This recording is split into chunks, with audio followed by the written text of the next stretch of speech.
Hello, today I'm going to go through Griffiths Problem 5.23, find the magnetic vector potential of a finite segment of wire carrying a current I. So we have to use this equation right here for our problem, and we want to verify that it's consistent with this equation. And this equation is basically telling us that the magnetic field of a finite wire is equal to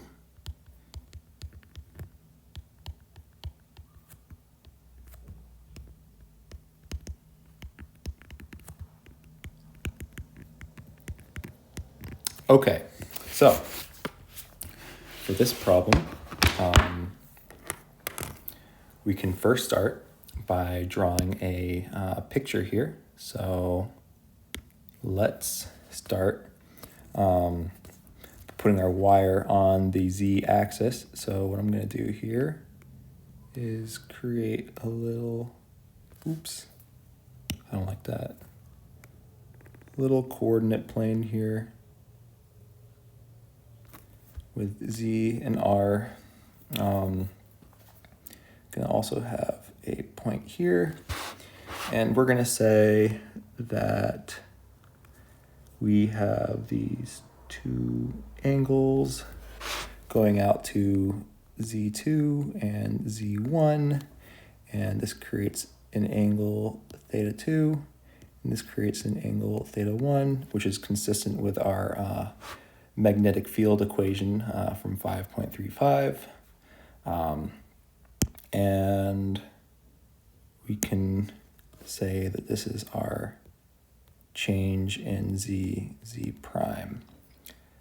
And I'm also going to define this distance as a, and then this hypotenuse as r.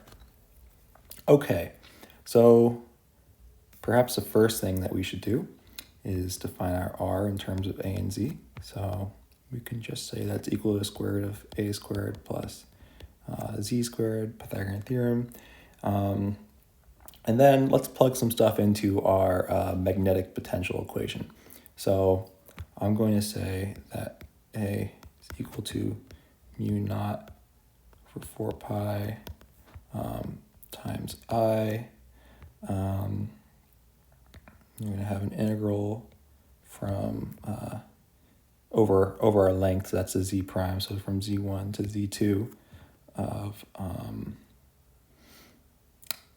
let's see, 1 over square root of a squared plus z squared dz, and this is in the z hat direction. You can just see based on our orientation here that our direction of current, which is the direction of our magnetic vector potential, should be in the z hat direction, because we're going up in z, so it should be positive z hat, because the magnetic vector potential direction follows the current direction. Anyways, we can then we can solve this integral, and we should get I'm just going to put the z hat in the front over here for 4 pi times the natural log of z squared plus a squared. And this is just calculus from z1 to z2. And let's simplify a little bit further and say this is equal to z hat mu naught I over 4 pi times z2 plus z2 squared.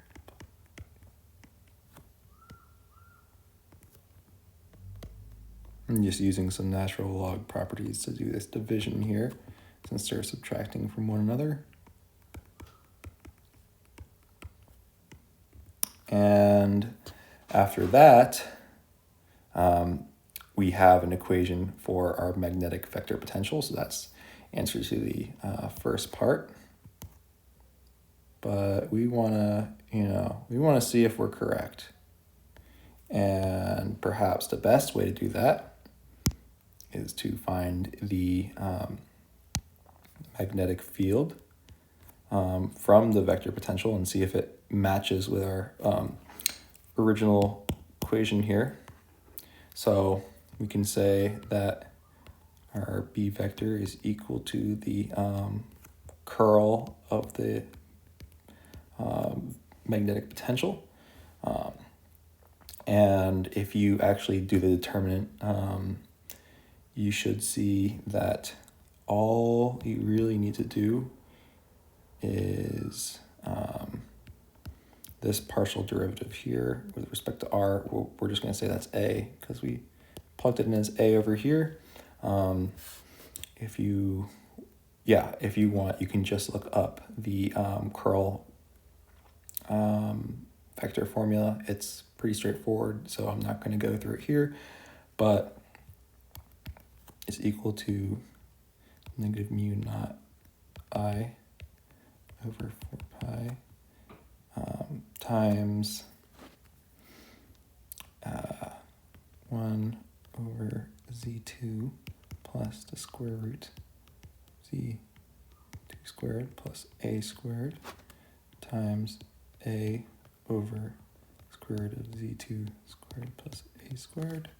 And then we do minus the same thing for, here, I'll just put it on the next line.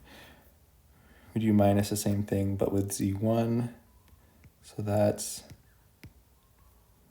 1 over z1 squared plus square root of z1 squared plus a squared times a over square root of z1 squared plus a squared.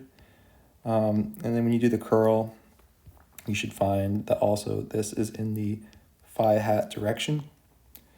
We can, combine like terms and simplify stuff, and we should get something like mu naught I over 4 pi a times c2 over c2 squared plus a squared minus c1 over the square root of c1. Just make those look a little bit more like z's.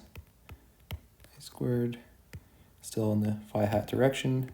And when we bring it down to this form, we should recognize, it's actually, with our chart here, I'll write in blue, this z2 over the square root of z2 squared plus a squared, remember this is what we had for r, that actually represents the sine of our theta 2. So we can actually, and the same thing for theta 1 with this guy here, it's just this component. So we can simplify this down to b equals mu naught I over 4 pi a of, remember the first one's sine theta 2 minus sine theta 1 in the phi hat direction. So this is the same thing, well, I just have a instead of r, but it's the same deal. It's the same thing as that original equation we had for the magnetic field for a finite line segment or wire segment. So this proves that our magnetic vector potential was indeed correct. So yeah, that's all there is to the problem. Thank you for watching. Have a good one.